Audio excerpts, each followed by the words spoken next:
Hello, my dear students. All the time we hear about moles in chemistry. What are these moles? Why are they so important in chemistry?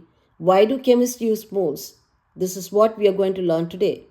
So, without wasting much time, let's get into the video. The mole concept. The moles act as a bridge between the microscopic world of atoms and molecules and the things that we experience daily.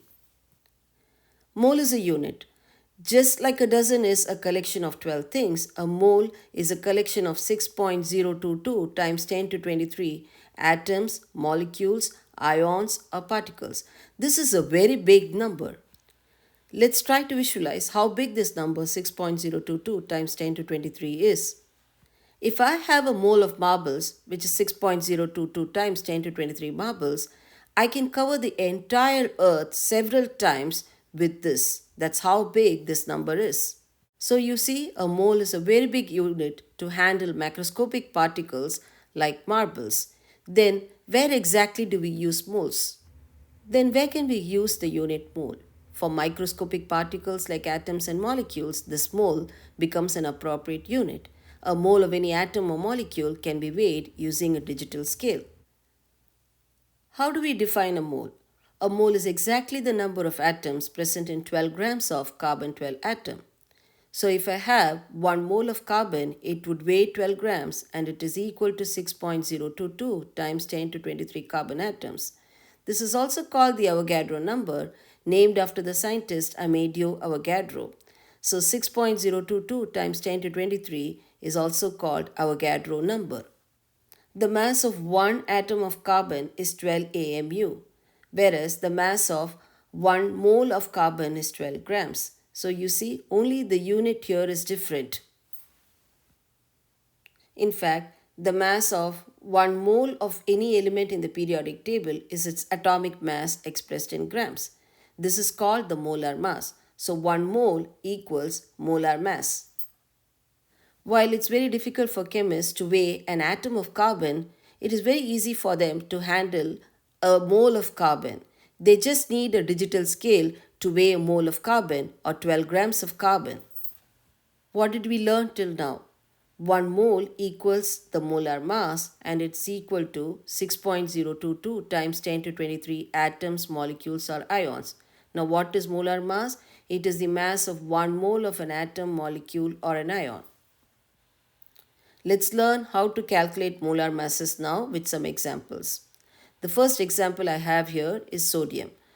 One atom of sodium weighs 22.99 AMU, but when I say 1 mole, it would weigh 22.99 grams, and this 22.99 grams of sodium contains 6.022 times 10 to 23 sodium atoms. Now 1 mole of sodium is equal to its molar mass, and that is equal to 22.99 grams. So for elements, the molar mass is the atomic mass, which I get it from the periodic table. What about compounds? For compounds, the molar mass is the sum of all the atoms present in it. Let's take it out with some examples.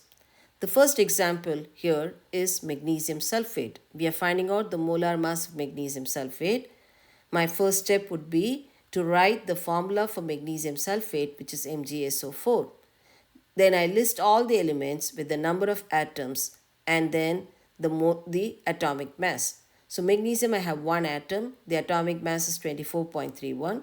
Sulfur, 1 atom, atomic mass 32.06. Oxygen, 4 atoms, the atomic mass is 16.